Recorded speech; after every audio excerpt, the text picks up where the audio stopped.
Amém. Marcos capítulo 16, a ressurreição de Jesus diz: passado o sábado, Maria Madalena, Maria, mãe de Tiago, e Salomé compraram aromas para irem embalsamá-lo. E muito cedo, no primeiro dia da semana, ao despontar do sol, foram ao túmulo, dizendo umas às outras: quem nos removerá a pedra da entrada do túmulo? E olhando, viram que a pedra já estava removida, pois era muito grande. Entrando no túmulo, viram um jovem assentado ao lado direito, vestido de branco. Ficaram surpreendidas e atemorizadas. Ele, porém, lhes disse: não vos atemorizeis. Buscais a Jesus, o Nazareno, que foi crucificado. Ele ressuscitou, não está mais aqui.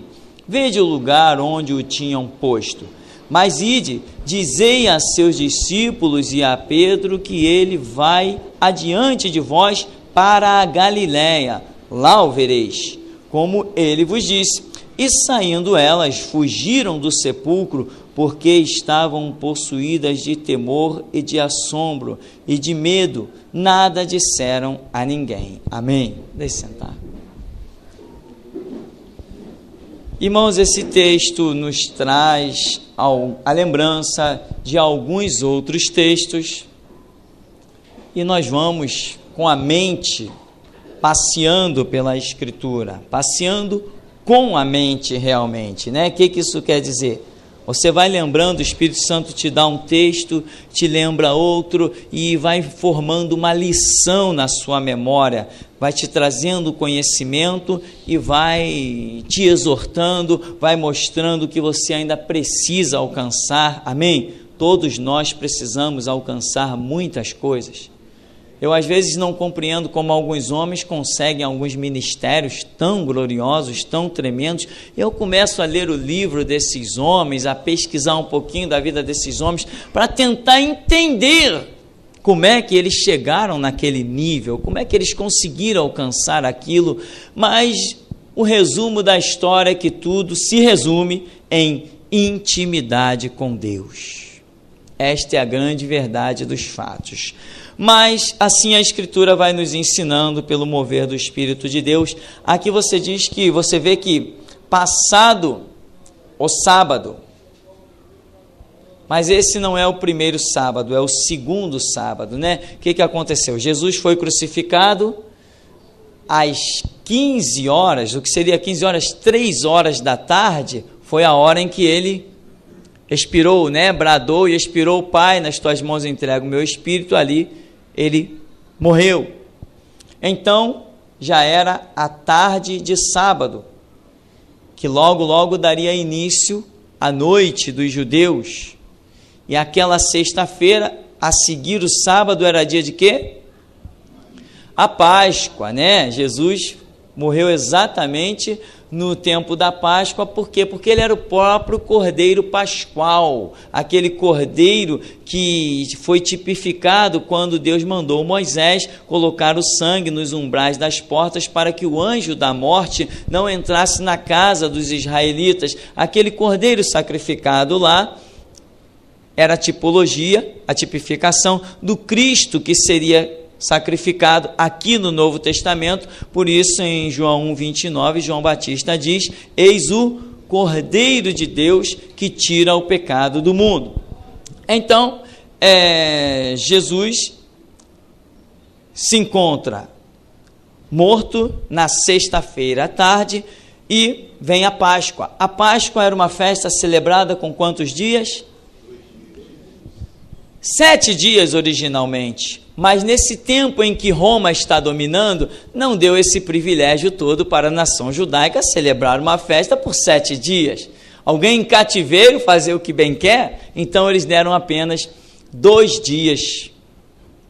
2 dias. Aí tem mais lição do que a minha e a sua cabeça juntas consigam entender. Esta é a verdade, consiga captar, né? O povo de Deus sofrendo opressão do Império Romano e coisas se cumprindo. Assim é a igreja, irmão. Nós, povo de Deus, sofrendo opressões, mas as coisas se cumprindo. O mundo jaz no maligno, mas ninguém vai impedir Cristo de ressuscitar. Assim, ninguém pode impedir que a glória dele se manifeste na sua vida. Vamos cair na real e vamos dizer, só depende de mim. Eu sou o que eu quiser ser. Se a Escritura me dá a chance de ser um grande homem de Deus, eu só não serei isso se eu fracassar. Não interessa o mundo, não interessa quem me apoie, não me interessa quem me discrimina, isso não interessa. Ele está comigo? Se ele está comigo, ele diz, vai que eu sou contigo, acabou a história. Nada impede, não tem nada que impeça. Então Jesus morre na sexta-feira à tarde, aí vem 2 sábados pela frente. Se você ver o final do livro do Evangelho de João, vai dizer que eles se apressam em tirar os corpos da cruz, das cruzes, né? Por quê? Porque grande era aquele sábado. O que é essa expressão? Grande era aquele sábado. Era um sábado de 48 horas. Eles celebravam, chamavam sábado, mas juntavam 2 dias. E só depois voltava a contar o domingo. Então Jesus ficou, né? Morreu na sexta, passou o sábado, passou outro sábado, que são 2 dias, porque eles chamavam os 2 dias juntos de sábado, e veio o domingo. Então, se você contar direitinho, você vai ver que Jesus ficou de sexta para sábado uma noite, de sábado para sábado outra noite e de sábado para domingo outra noite. 3 noites Jesus sepultado. Mas se você contar de sexta para sábado, não teve dia. Só teve dia de um primeiro sábado para o segundo, um dia. E de o segundo sábado para o domingo, 2 dias. Então Jesus Cristo ficou sepultado 3 noites e 2 dias. Então, na manhã, diz a Bíblia, na manhã do terceiro dia, na manhã do terceiro dia, então ele não ficou um dia inteiro, mais um dia inteiro sepultado. Na manhã do terceiro dia ele ressuscitou, né? Esses 2 sábados em que ele esteve oculto, representa os 2000 anos da graça em que nós estamos vivendo. Ele ficou oculto para os judeus, mas ele ressuscita na manhã do terceiro dia para os judeus, só se manifestou a judeu. Depois diz a Bíblia que estavam eles reunidos, ele se manifestou a eles. Foi uma manifestação para os judeus, e isso tipifica o seu retorno. Depois desses 2000 anos que nós estamos vivendo, Jesus voltará para os judeus, retornará para a nação judaica.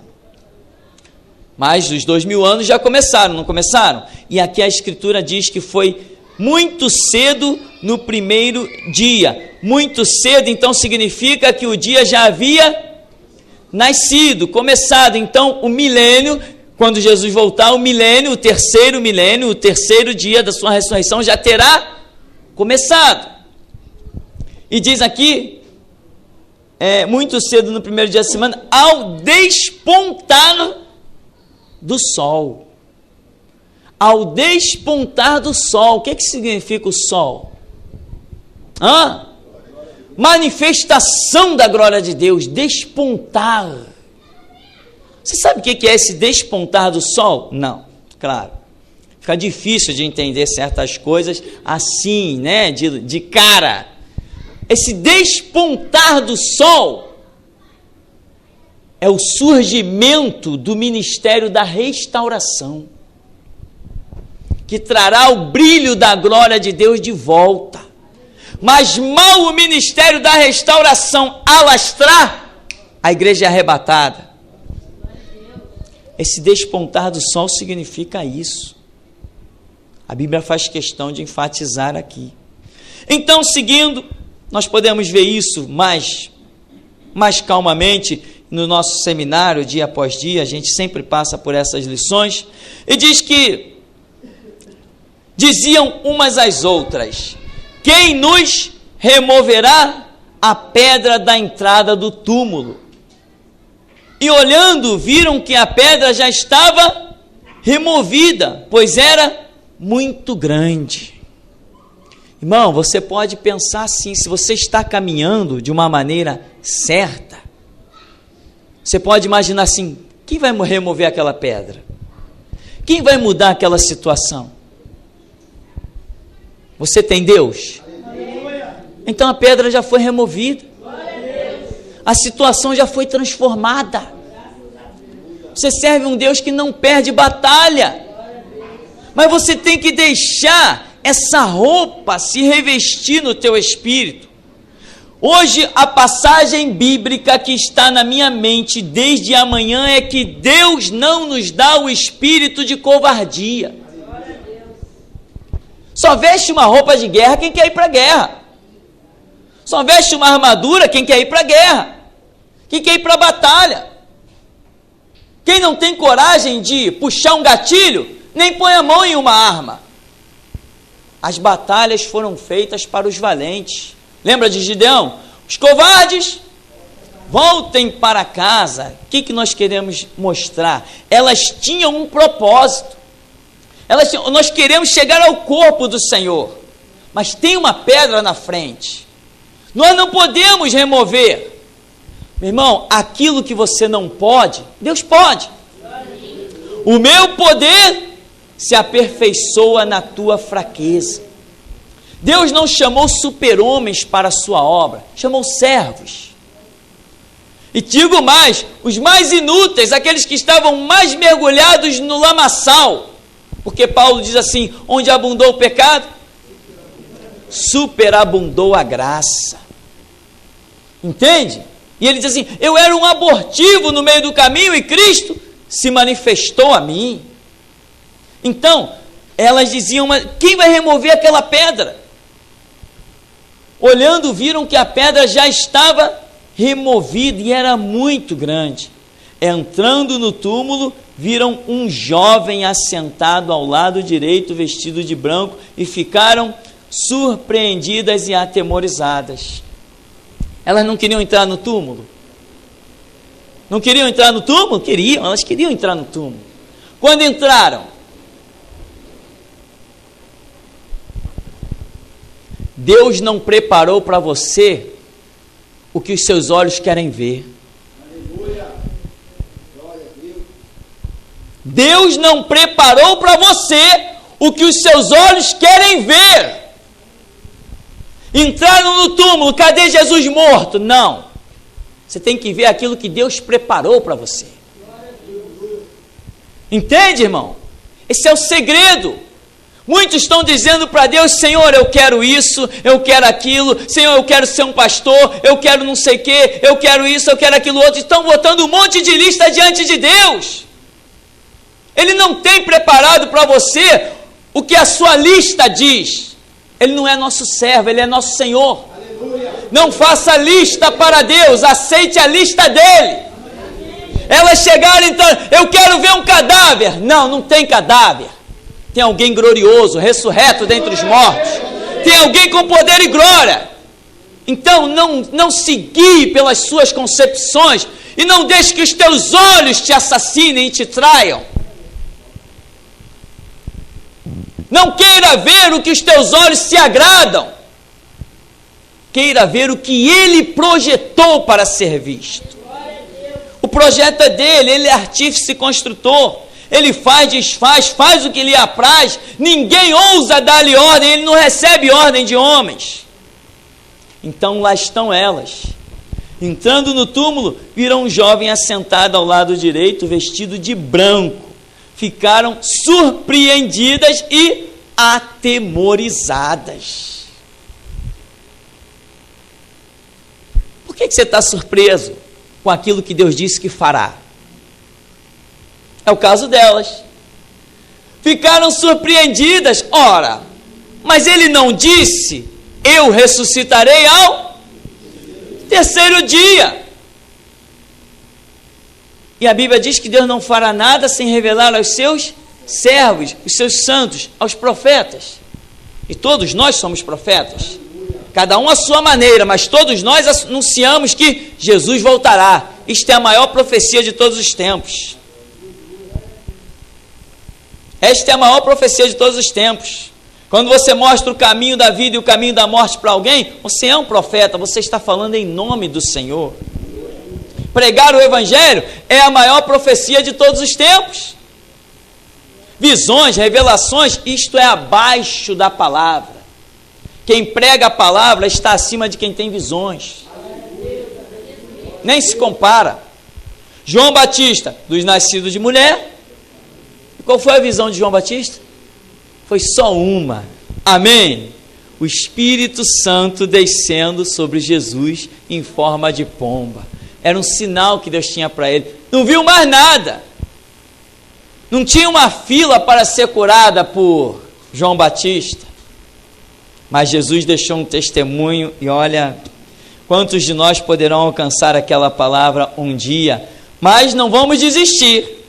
Não vamos desistir. Vamos nos gastar e deixar gastar pelo Evangelho. Então, ficaram surpreendidas e atemorizadas com aquilo que deveriam estar esperando. E quando vissem a pedra removida, o ânimo já tinha que ter brotado muito mais forte.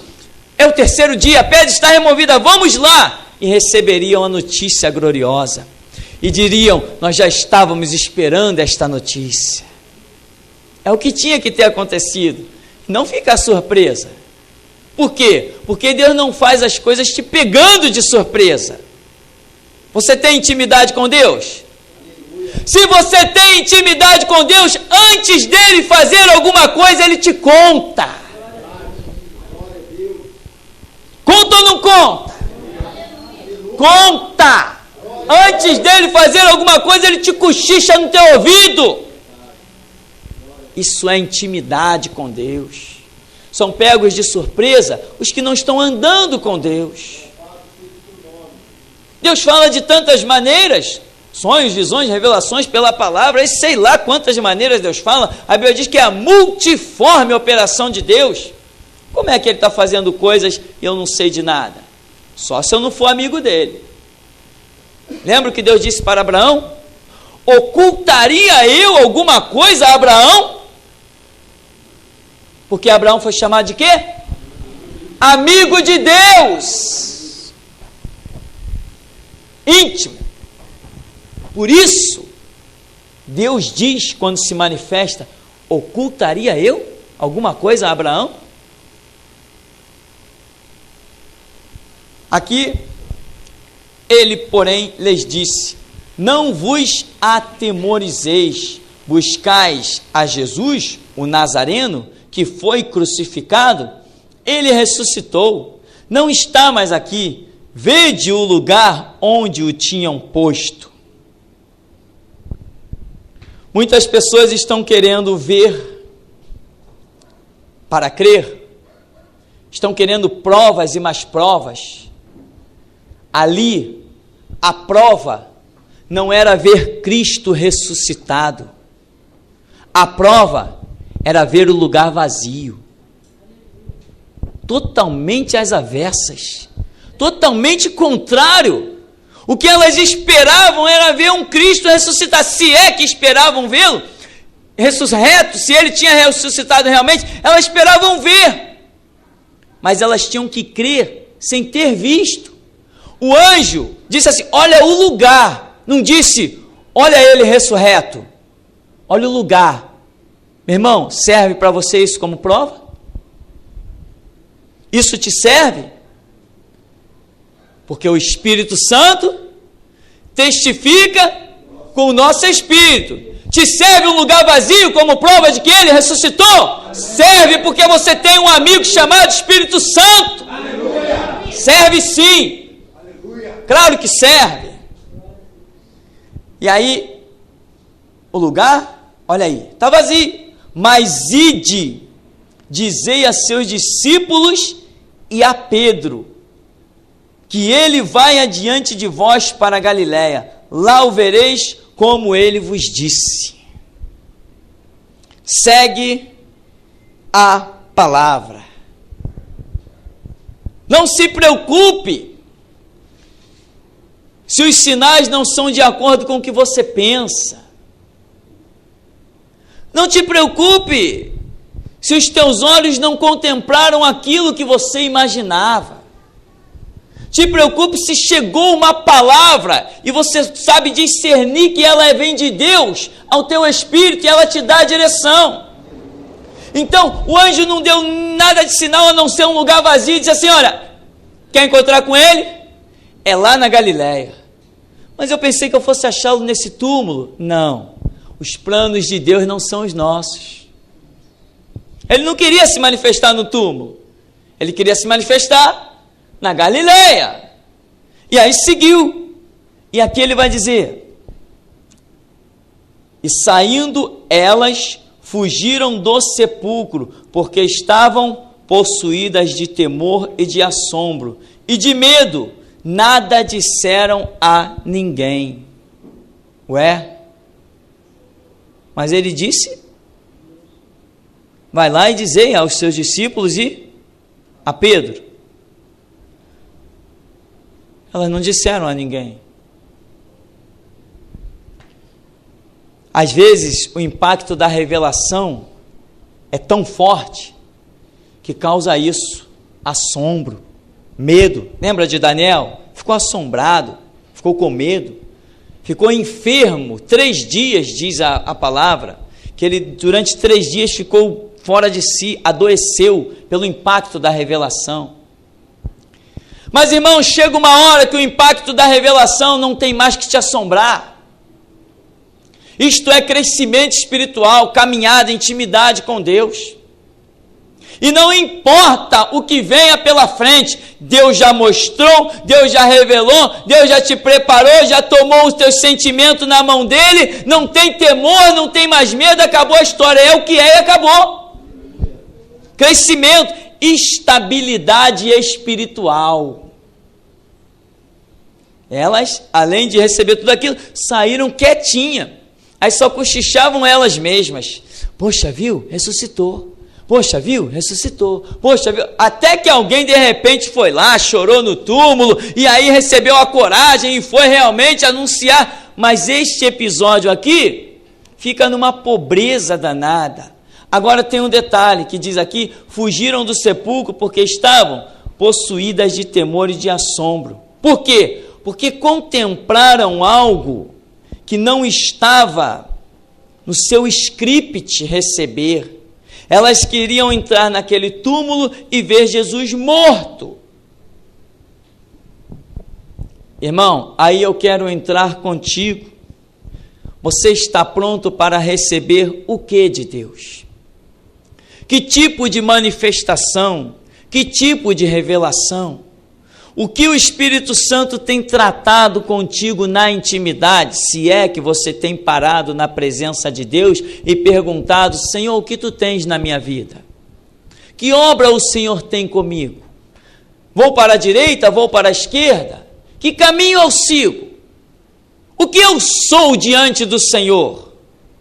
Porque quando você se olha no espelho, você acha que é alguma coisa.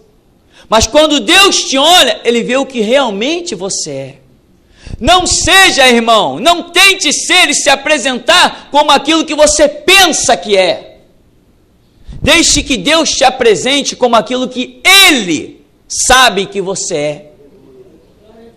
Muitos estão se enrolando por isso. Você está pronto para receber de Deus claramente o que você é realmente diante dEle? Quantas pessoas: eu quero ser isso, quero ser aquilo outro, e nunca serão nada dessas suas expectativas, porque elas não estão no projeto de Deus. Deus tem outros planos, mas as pessoas não estão prontas para receber aquilo que Deus quer que elas realmente sejam. Elas estão mergulhadas, estão lutando para ser o que elas acham que tem que ser. Eu quero ser um professor, mas Deus não quer. Eu quero ser um evangelista, Deus não quer. Eu quero ser um pastor, mas Deus não quer. E as pessoas estão lutando para ser aquilo que Deus não projetou para elas. O lugar mais glorioso para a sua vida, meu irmão, é o centro da vontade de Deus. Mas o centro da vontade de Deus não é o que você e eu pensamos, é o que Ele determina. E aqui, fugiram, assombradas, atemorizadas de medo, nada disseram a ninguém. Ora, elas não tinham que ter assombro, não tinham que ter medo. Ele disse que ressuscitou o terceiro dia. Ali na porta daquele túmulo, naquele terceiro dia, deveriam estar todos os seus discípulos dormindo lá.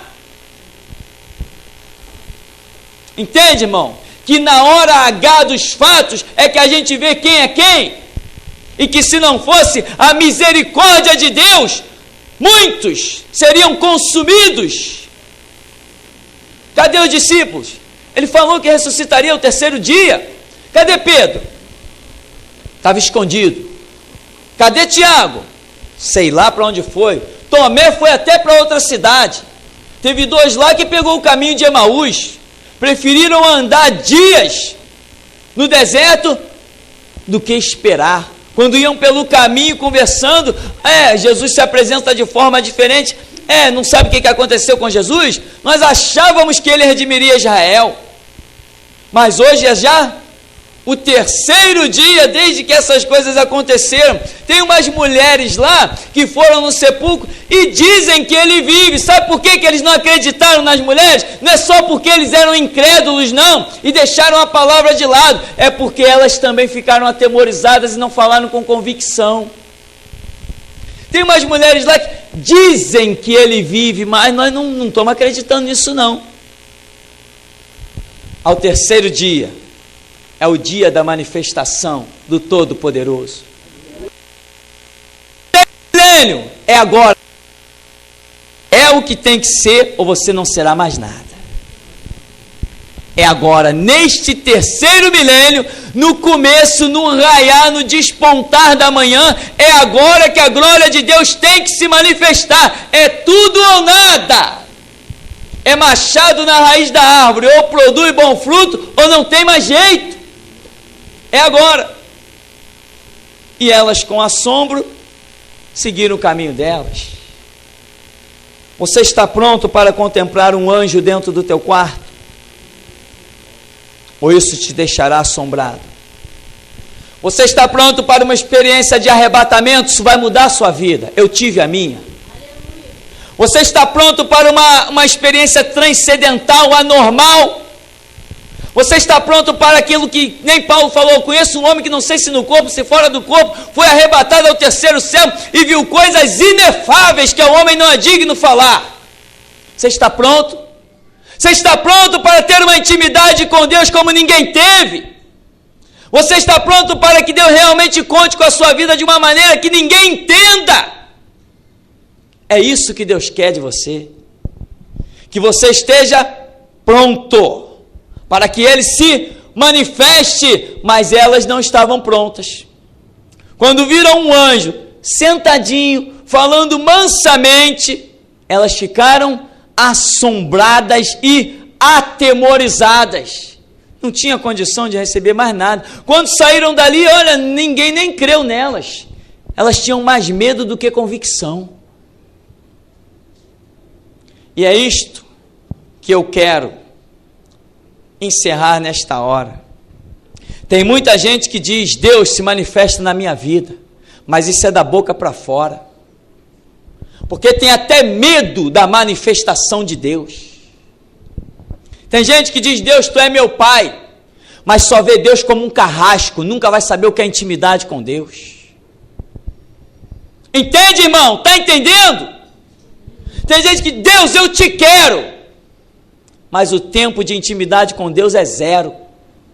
O tempo de estudo da Escritura é zero. Não vai ter Deus nunca.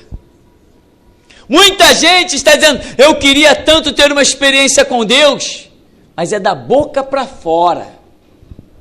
Porque da boca para dentro ainda tem muito medo de Deus. Ainda não descobriu que Deus lhe ama. Vive isso como um slogan, mas não tem essa intimidade, não tem essa convicção. Não descobriu que Deus é seu pai e o quer tomar nos braços, ainda não descobriu. E se você não conhece essa parte de Deus, você não vai ter intimidade com Deus. Aleluia.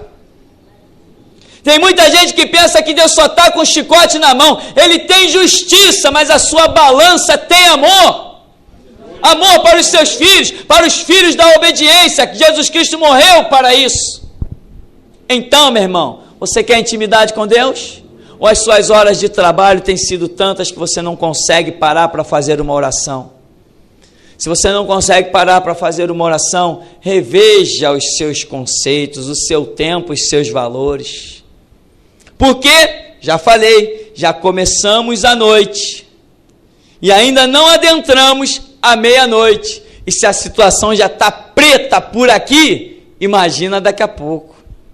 Daqui a 10 anos, meu irmão, você não tem nem ideia do que nós estamos fazendo nessa terra. Daqui a 10 anos a coisa vai ferver de tal maneira que se você não tiver uma experiência com Deus, você não permanecerá neste ministério, nem com a visão dele. Entenda isso, compreenda isso. Vá no profundo da intimidade com Deus, é questão de sobrevivência. Você precisa de experiência. Você já poderia orar e dizer: Senhor, eu quero ter uma experiência de arrebatamento. Senhor, eu quero ter uma experiência de contemplar um anjo. Eu quero ter uma experiência de ouvir a tua voz. Eu quero ter a multiforme operação do Espírito sobre a minha vida. Por quê? Elas estavam apenas com temor e assombro. Tiveram essa manifestação. E aí? Parou por aí? Não. O Evangelho tem muito mais. Se você não espera ser guiado pelo que os seus olhos veem, Deus te surpreenderá. Mas ele antes já tinha falado. Ao terceiro dia, você tem promessa de Deus? Como você espera que ele cumpra essas promessas? De acordo com aquilo que seus olhos aguardam? Elas tinham uma promessa. Ao terceiro dia, ressuscitarei. Elas sabiam desta promessa. Mas quando elas foram no sepulcro, elas não esperaram que Deus operasse de acordo com aquilo que ele queria. Elas esperaram contemplar Jesus ali e de repente levantar na frente delas, eu não sei, alguma coisa, mas o que elas viram lhes deixaram assombradas. Elas queriam ver algo que não era projeto de Deus. Então, assim, você deve também atentar para a realidade da sua vida espiritual. Deus não vai operar de acordo com aquilo que você pensa. Ele quer que você entenda que ele vai operar de acordo com a sua maneira sobrenatural. Por que Israel foi rejeitado? Talvez quando Deus disse assim: olha, eis que a virgem conceberá e dará à luz um filho. Israel esperava apenas que nascesse no meio, que surgisse no meio de Jerusalém um homem. Porque virgem, a cidade de Jerusalém era chamada assim. Mas Deus fez aquilo que ninguém imaginou. Fez realmente uma mulher virgem dar à luz. Ele operou além de qualquer expectativa.